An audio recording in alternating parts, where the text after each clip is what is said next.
préoccupation des jeunes également, c'est le travail, n'est-ce pas? En tant qu'habitant de Yopougon, en tant que commune, c'est quoi l'autre préoccupation? Le seul problème, on veut entreprendre et puis on fait beaucoup de choses. Et pourquoi on va entreprendre?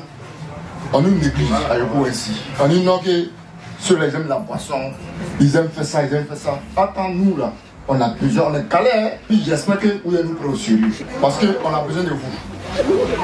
On a besoin de vous encore et on a besoin de vous. Personnellement, je pense que là où on peut aider un jeune de Yopougon, c'est dans l'entrepreneuriat. Beaucoup de jeunes ici ont des projets, mais ils n'ont pas les moyens pour mettre ces projets en marche. Et c'est là qu'on doit pouvoir aider les jeunes de Yopougon. Parce qu'une fois que les jeunes de Yopougon ont du travail dans leurs projets qui sont déjà réalisés, entre eux-mêmes ils peuvent s'entraider pour que leur commune soit encore plus bonne et plus belle à vivre. Donc, je pense que... Et vraiment, nous avons beaucoup de difficultés ici. Et comme les leaders l'ont chanté, c'est pas rien. À chaque fois, nous sommes dans les maquis. Pour oublier certains trucs que nous faisons ça. Mais franchement, c'est dur. Mais moi qui suis devant vous ici, moi je suis un homme de métier. Mais c'est dur. Il n'y a personne pour nous aider. Il n'y a personne pour aider la jeunesse de Sikogé. Donc vous voyez, donc aujourd'hui, vous êtes venus, soyez le bienvenu. Vraiment, voilà nos problèmes que les gens viennent de vous expliquer. Vraiment, c'est dur pour nous. Donc vraiment, nous comptons sur vous. Et j'espère que vous allez réaliser ce que nous voulons. Communisation de la femme. Je pense que nous, à chance égale, nous entreprenons aussi. Donc je pense que ça doit faire partie aussi de votre programme. Parce que quand femme est dans quelque chose aussi, ça bouge. Et je pense qu'aujourd'hui, je vois une femme dans votre équipe. Je pense qu'elle sera la voix aussi des femmes. Voilà. Il faut que les femmes aussi soient au centre. C'est pourquoi les leaders ont choisi d'avoir une femme à la tête de leur groupe. Et pour revenir au sujet, nous avons un festival à Yopougon ici qui porte le nom du groupe Festi Leader. Et au sein de ce festival-là, nous mettons les actions sociales au cœur de notre préoccupation.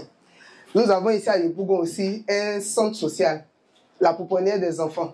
Depuis près de 5 ans, les leaders ont décidé de prendre ces enfants-là comme leurs filleuls.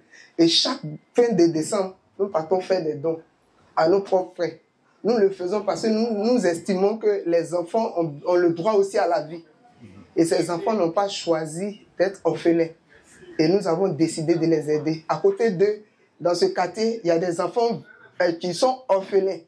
Nous aussi, nous avons décidé de les aider. Il y a des femmes qui sont veuves. Nous avons décidé de les aider.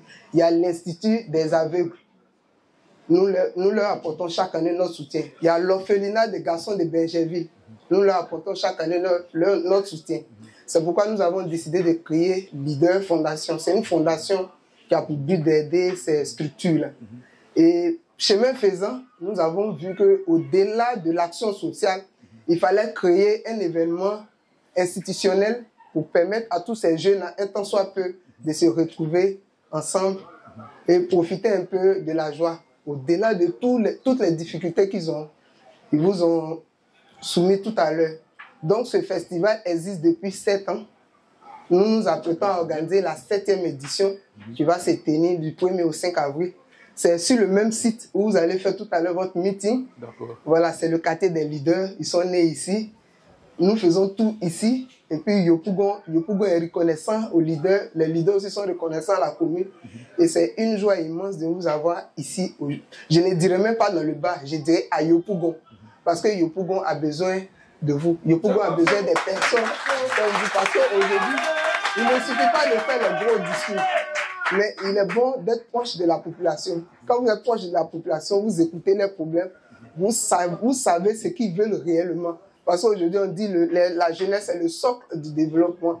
Et je pense que ce développement ne peut pas se faire sans un homme qui est au cœur, qui maîtrise bien les difficultés de cette jeunesse. Et nous sommes des artistes. Depuis longtemps, nous œuvrons pour la musique en Côte d'Ivoire. Et ici, c'est chez nous.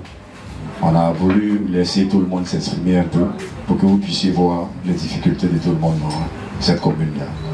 C'est à nous qu'à partir de cet espace, nous faisons ce que nous pouvons. Voilà. On a le quartier VIP, nous employons des jeunes du quartier qui travaillent ici. Mais ce n'est pas suffisant. C'est pas suffisant. Il y a beaucoup de choses à faire encore pour la commune de Yopougon. Il y a d'abord l'insécurité, il y a l'entrepreneuriat, il y a le travail, il y a le niveau des voies, les canalisations, il y a beaucoup de choses. En saison pluvieuse ici, c'est compliqué. Voilà, c'est compliqué. Et surtout, ce côté le plus difficile, c'est la santé et puis l'entrepreneuriat. Ça, j'insiste là-dessus.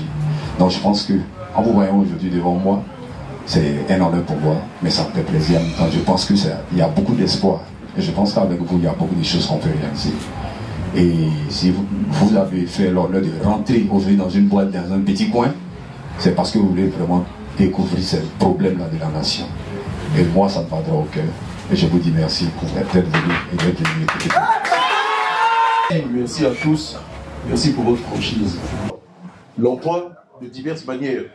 Quand vous êtes un entrepreneur, vous êtes auto-employeur et vous employez d'autres. Ceux qui veulent chercher du travail, qu'ils puissent trouver du travail. C'est la première des préoccupations. Vous avez parlé du cadre de vie avec l'assainissement et tout ça. Quand ce n'est pas fait, c'est du travail qui manque. Une ville est gérée autour de la salubrité. Le simple fait de la nettoyer tous les jours, c'est le premier poste d'emploi dans le monde entier, dans les endroits urbains. Et chez nous, ça n'est pas fait convenablement. Et Yopougon est la plus grande commune de Côte d'Ivoire. Et en même temps, c'est la plus délaissée.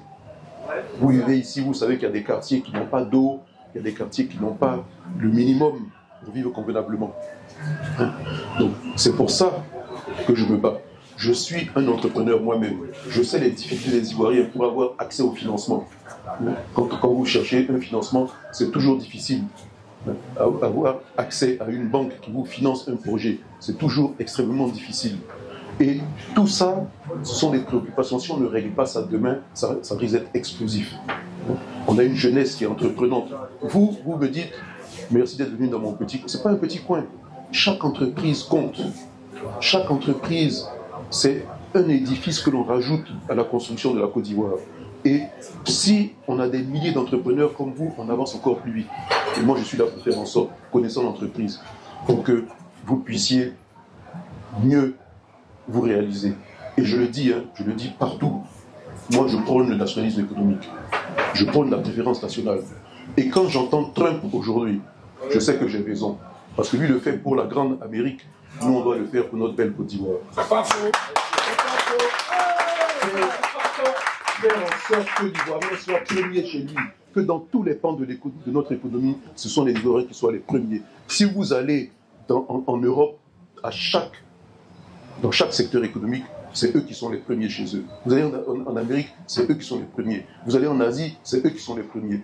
Nous, on est toujours les derniers dans la charrue. Il faut que ça change. Et quand ça va changer, vous allez voir que plus d'Ivoiriens auront des entreprises, plus d'Ivoiriens vont se réaliser. Il faut qu'on assume nous-mêmes notre développement. Donc c'est pour ça que je suis devant vous aujourd'hui, pour dire ça. Et vous dire que je suis candidat. Et vous dire qu'avec votre aide, je vais gagner et on pourra changer les choses.